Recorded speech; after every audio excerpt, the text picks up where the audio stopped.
A cold day in the country. It was a cold morning in the country. The sky was grey and the air was fresh and cool.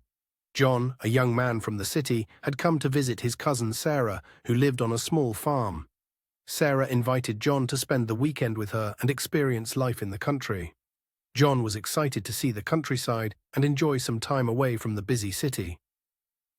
When John arrived at Sarah's house, he took off his coat and sat down. The house was warm and cozy. Sarah was busy in the kitchen, cooking a delicious breakfast. She offered John a cup of coffee. "Would you like some coffee?" she asked. "Sure, I'm cold, but the house feels warm," John replied, smiling. Sarah laughed. "Yes, it's much colder outside than in here, but we will go outside soon to take a walk."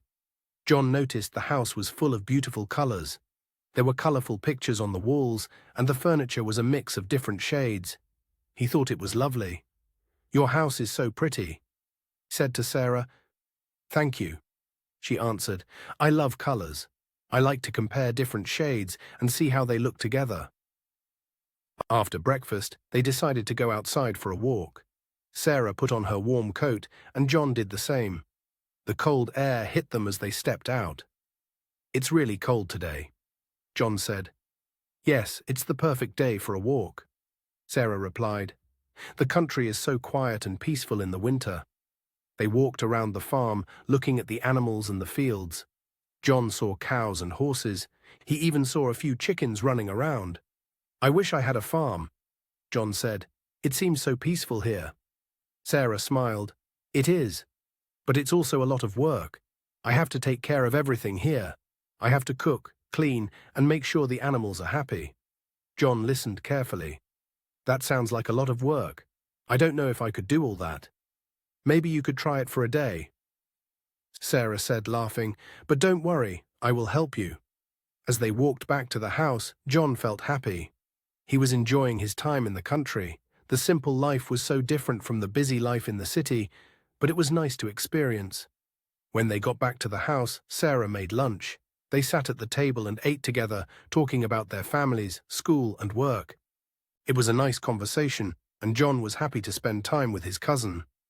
"Tomorrow we can go to a concert in the town," Sarah said. "There's a local band playing. Would you like to go?" "That sounds great. I've never been to a concert in the country before," John said. Later, they decided to play a game of cards. It was something they often did when they were younger. As they played, Sarah talked about her studies at the college and how it was common for students to join clubs in the town. John shared stories about his own college course and how different things were in the city compared to the country. "It costs a lot to live in the city," John said, "but here it's so much cheaper and life is simpler."